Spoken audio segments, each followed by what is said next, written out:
Сәлеметсіңдер ме балалар? Математика сабағына қош келдіңдер. Сабағымыздың тақырыбы 11 санының құрамы. Бүгінгі сабағымызда сендер 1 және 2 таңбалы сандарды ондықтан аттап өту арқылы ауызша қосуды және азайтуды, 2-1 таңбалы сандардан 11 сан құрауды үйренесіңдер. Балалар, 11 саны 2 таңбалы сан. Оны қандай 1 таңбалы сандардың қосындысы арқылы шығаруға болады? Дұрыс. 9 бен 2-ның қосындысы 11. 8 бен 3-дің қосындысы 11. 7 мен 4-дің қосындысы 11. 6 мен 5-дің қосындысы 11.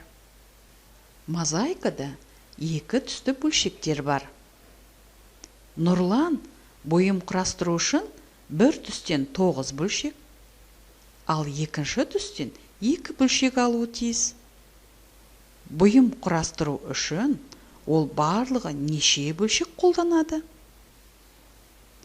9 санына 2 санын қалай қосуға болады? Ойланып көрейікші. Дұрыс, балалар. 2 саны 2 бірліктен тұрады. Тез есептеу үшін 9 санына 1 санын қосып, 10-ға толтырып, қалған 1 санын қосу қажет. 11 санынан 2 санын азайту үшін 11-ден 1 санын азайтып, тағы 1-ді азайтамыз. Нәтижеде 9 шықты. Енді үлгіге қарап, қалған мысалдарды өз беттеріңше орындап көріңдер.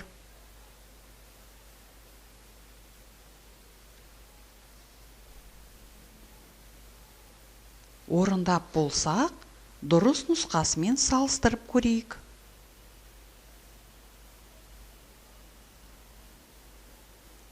Жарайсыңдар. Келесі тапсырмаға назар аударайық. Есепті шығар. Мозаика жиынтығынан 20 бөлшекті алғанда, онда тағы 30 бөлшек қалды. Жиынтықта барлығы неше бөлшек болған? Есептің қысқаша жазылуына және сызбасына назар аударайық. Есепте не белгілі? Дұрыс. Қанша бөлшекті алғаны белгілі? 20. Қанша бөлшек қалды? 30. Барлығы белгілі ме? Дұрыс айтасыңдар, барлығы белгісіз. Оны табу үшін не істейміз? Дұрыс. Алған бөлшек санын және қалған бөлшек санын қосамыз. Есептің шешуін жазыңдар. Дұрыс. Енді не жазу керек? Дұрыс. Есептің жауабын жазамыз. Жауабы 50 бөлшек. Жарайсыңдар, балалар. Енді келесі тапсырманы орындап көріңдер. Арман 7 қызыл және одан 4-еуі артық жасыл түсті бөлшектен өрнек құрастырды. Арман өрнек құрастыру үшін неше жасыл бөлшек пайдаланды?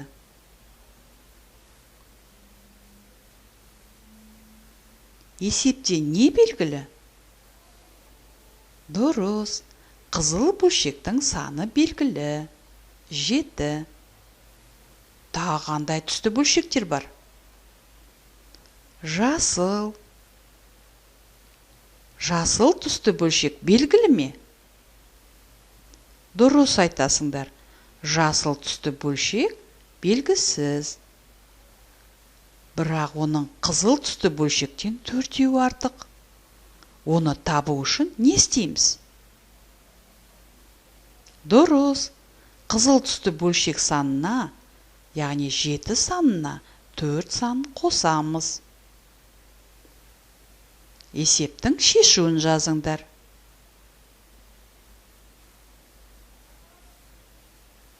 Дұрыс. 7 мен 4-тің қосындысы 11.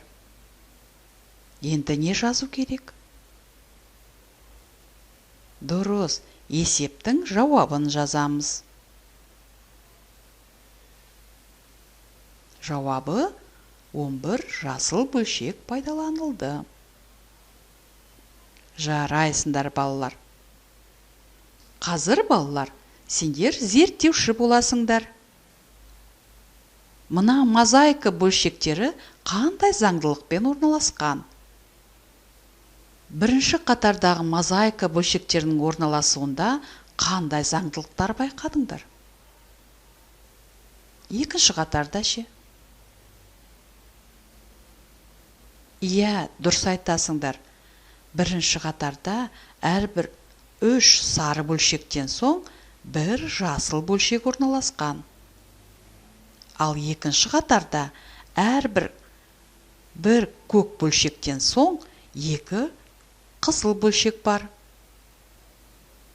Балалар, бүгінгі сабағымызды қорытындылайық. Егерде берілген критерий бойынша сабақты меңгерген болсаңдар, құстұмсық белгісін қойыңдар. 2 бір таңбалы сандардан 11 санын құруды білемін. 1 және 2 таңбалы сандарды ондықтан аттап өту арқылы ауызша қосып және азайта аламын. Өз бетімізше орындайтын тапсырмаға назар аударайық.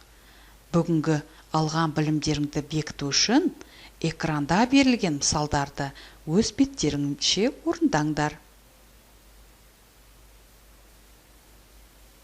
Осымен бүгінгі сабағымыз аяқталды. Сау болыңдар, балалар.